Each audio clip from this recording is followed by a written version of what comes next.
Buen día.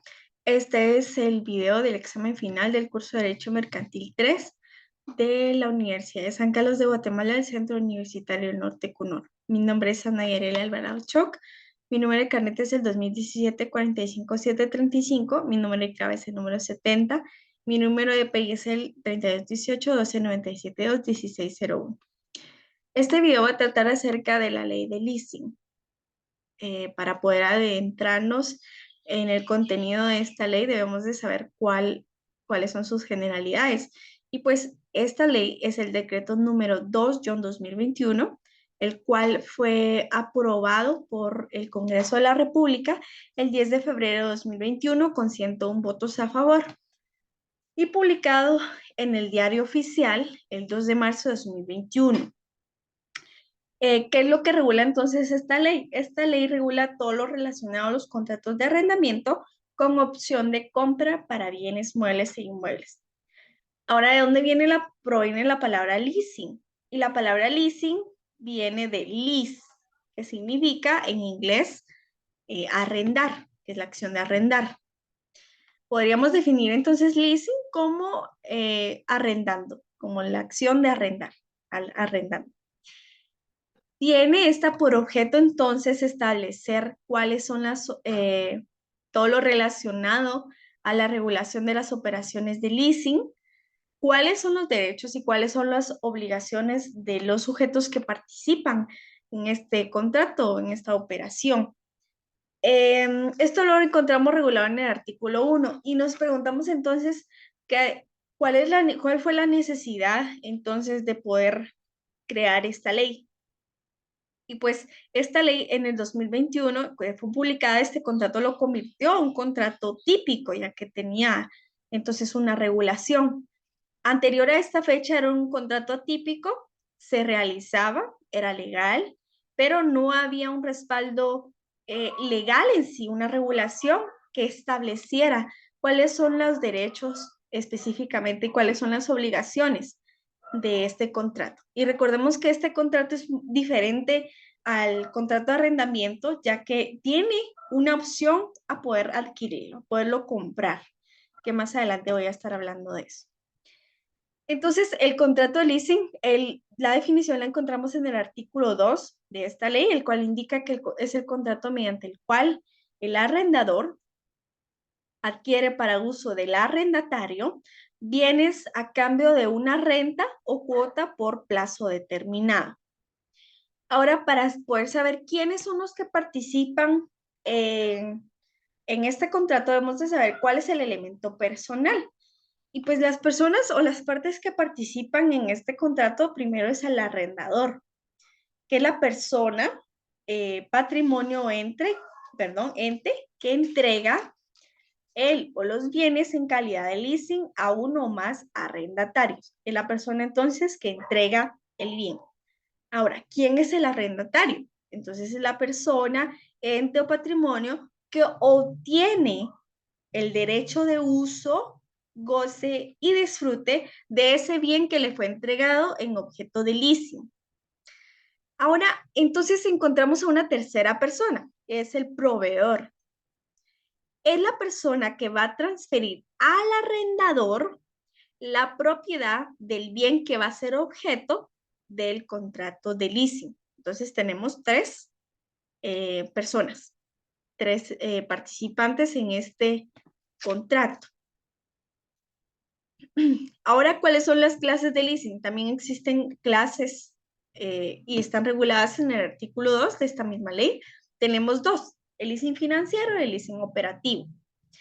El leasing financiero se refiere entonces a el contrato por el cual una persona, patrimonio, autónomo o ente que va a ser la parte arrendadora, va a adquirir de acuerdo a la petición del arrendatario. Entonces, según las necesidades del arrendatario, esta parte arrendadora va a adquirir, de acuerdo a esas necesidades, determinados bienes por un plazo determinado.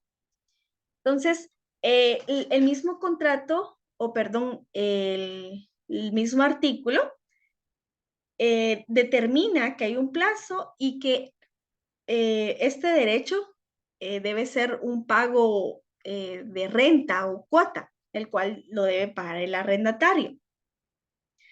Este contrato tiene una particularidad a comparación de otros contratos, que va a poder tener un plazo de vencimiento, pero al vencerse ese plazo de vencimiento, el arrendatario va a poder continuar con el contrato, va a poder establecer nuevas condiciones o adquirir el bien el cual está arrendando.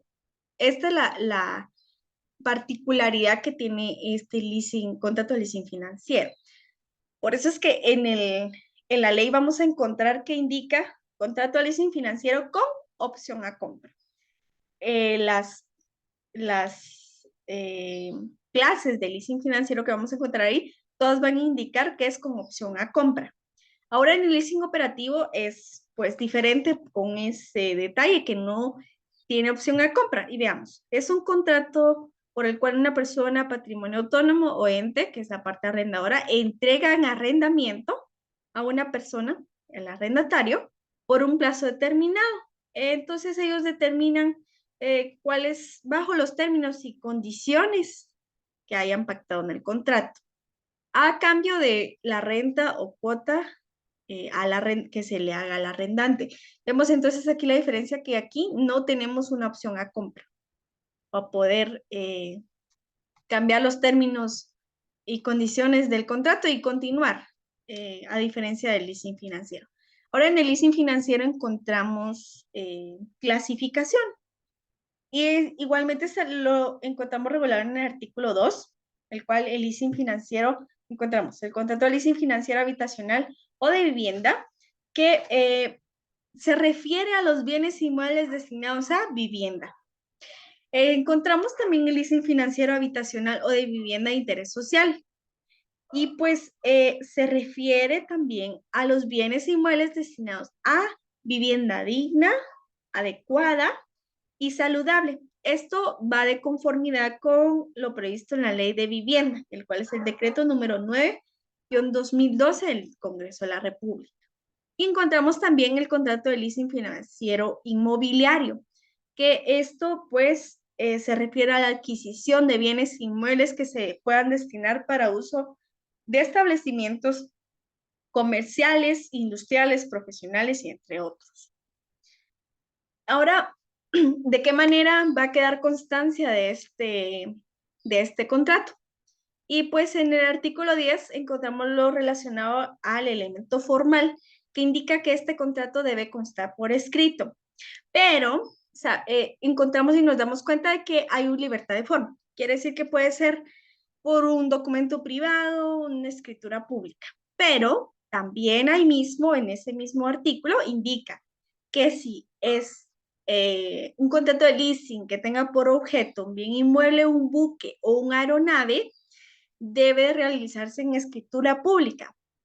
¿Para qué entonces se debe realizar en escritura pública? Solamente para los efectos de inscripción en el registro de la propiedad. Ahora veamos cuál es el elemento real o cuáles son los elementos reales. Encontramos primero los bienes muebles e inmuebles, los cuales son objeto de este contrato de leasing. La renta o cuota, que es la prestación que el arrendatario de un contrato de leasing se obliga a pagar al arrendador por el uso, goce o disfrute de los bienes que son objeto del arrendamiento del contrato de leasing. ¿Y cuál es el valor residual? Pues va a ser el monto que las partes de un contrato de leasing financiero con opción a compra han acordado que corresponderá para el arrendamiento. Aquí debemos de centrarnos un poquito más porque se refiere, el valor residual va a aplicar solamente cuando se trate de un contrato de leasing financiero. Recordemos que financiero indica que es con opción a compra. Y este valor residual quiere decir que una persona ya pagó, por ejemplo, 5 años de arrendamiento por algún bien.